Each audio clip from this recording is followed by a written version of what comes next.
Bonjour à tous, moi je me présente Quentin, donc je suis hypnothérapeute, maître praticien en hypnose érectionnelle pour être précis, et je voulais vous faire une petite vidéo pour vous présenter un petit peu en quoi consiste l'hypnose et essayer d'aller un peu vous expliquer le fonctionnement, vous rassurer aussi du coup parce qu'il y a beaucoup de fausses informations en fait en gros qui circulent sur l'hypnose. L'hypnose est un super outil et malheureusement il y a beaucoup de personnes qui se freinent en fait à pouvoir bénéficier de cet outil-là par peur et surtout parce que ils entendent beaucoup de choses en fait en gros qui les inquiètent. Pour faire court, l'hypnose, ce qui inquiète les gens, c'est surtout qu'on a énormément d'informations. C'est-à-dire que on est dans un mouvement où l'hypnose en fait en gros est de plus en plus présente parce qu'on se rend compte du potentiel en fait et des bienfaits de l'hypnose.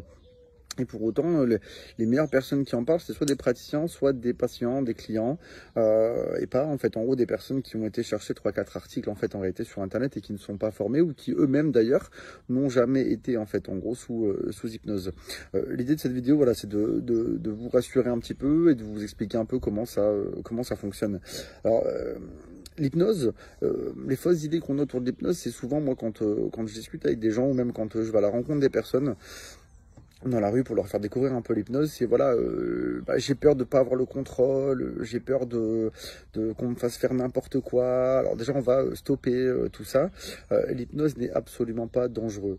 On ne peut pas non plus vous faire n'importe quoi, même quand on parle d'hypnose de spectacle, puisqu'en réalité personne ne fera quelque chose qu'il ne fera pas déjà lui-même de son conscient. Donc déjà, il y a cette sécurité automatique. L'hypnose, qu'est-ce que c'est? L'hypnose, c'est quelque chose de naturel, de 100% naturel. Tout le monde est réceptif à l'hypnose. Absolument tout le monde. Et je vais vous expliquer pourquoi de manière très très simple. En réalité, chaque individu fait en moyenne entre 60 et 90 minutes d'hypnose par jour, tout seul en fait en gros. C'est le cerveau qui se programme pour justement s'économiser sur des tâches qu'on a l'habitude de réaliser. Je vous donne un exemple tout simple. Par exemple, ça vous est déjà tous arrivé pour ceux qui ont le permis, ceux qui ont la voiture du coup et qui conduisent. Souvent sur des trajets habituels, on roule et puis on est un peu dans nos pensées, on s'égare un peu, puis on se dit à un moment donné, bah mince, tiens, je suis déjà là, je vais pas faire attention que j'étais déjà là, ou on s'en rend pas vraiment compte. Bah ça c'est déjà une forme d'hypnose.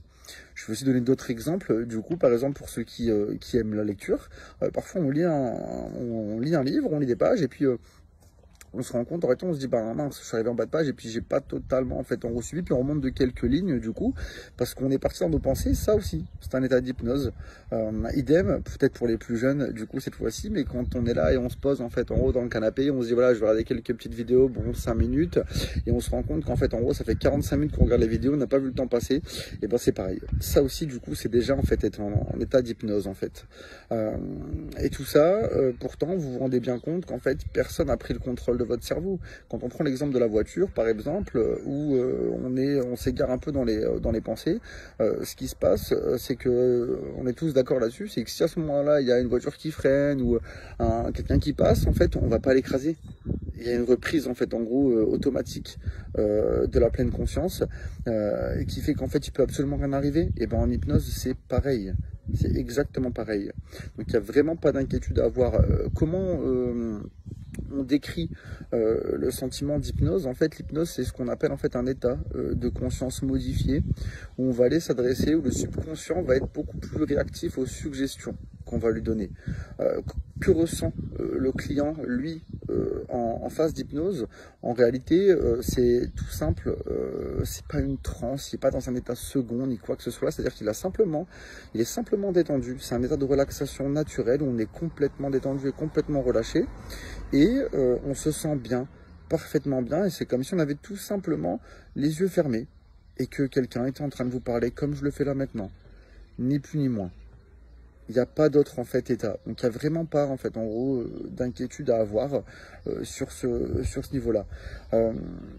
En réalité, c'est dommage parce que toutes ces fausses informations qui circulent et cette peur autour de l'hypnose, c'est dommage parce que du coup beaucoup de personnes en fait en gros se privent d'un fabuleux outil en réalité qui est votre subconscient. C'est-à-dire que l'hypnothérapeute n'est pas un magicien. L'hypnothérapie ne se substitue pas non plus à un traitement médical, c'est pas l'objectif, c'est juste d'aller rechercher en fait en gros un état de détente où on va s'adresser au subconscient et où il va beaucoup plus absorber ce qu'on va lui dire. est beaucoup plus assimilé, ce qu'on va lui dire, que sur une thérapie classique. L'hypnose ericksonienne, c'est une thérapie dite brève, donc qui permet de résoudre en fait en gros pas mal de problématiques diverses et variées. Hein. Ça peut aller dans de l'anxiété, d'un stress des examens, d'une préparation physique pour un sportif par exemple, d'une préparation pour un examen, pour les jeunes par exemple qui passent le bac ou autre diplôme et que ça stresse, permis de conduire. Ça marche aussi du coup pour tout ce qui est troubles sexuels par exemple également. Ça marche pour la phobie, ça marche très bien pour la phobie. Il y a énormément en fait en gros de possibilités, de raisons d'aller consulter en fait un hypnothérapeute, et du coup on s'en prive, alors qu'à l'heure d'aujourd'hui tout le monde est d'accord là-dessus, que ce soit des psychiatres en fait formés à l'hypnose qui sont d'accord pour dire que l'hypnothérapie d'aujourd'hui est l'une des thérapies les plus efficaces. Donc vraiment voilà, moi ce que je vous invite à faire, c'est réfléchissez, pesez le pour et le contre. C'est dommage en fait de pas oser franchir le pas, d'aller voir un hypnothérapeute ou même d'échanger en fait en gros sur le sujet, juste parce qu'on a peur. Alors la peur, elle peut être légitime avec tout ce qu'on entend, hein. Je juge pas les personnes qui ont peur, mais tout se passe toujours très très bien. Il n'y a aucun danger en fait en gros sur l'hypnose, donc il faut vraiment pas s'inquiéter. En tout cas voilà, j'essaierai de vous poster un peu plus de vidéos de ce type où on échangera un petit peu sur l'hypnose. J'essaierai de répondre aussi aux questions, donc si vous en avez, n'hésitez pas en commentaire. Je prendrai le temps de répondre à tout le monde pour vraiment rassurer tout le monde. Et c'est aussi pour ça, moi, qui suis hypnothérapeute, mais je suis aussi formé à l'hypnose de spectacle.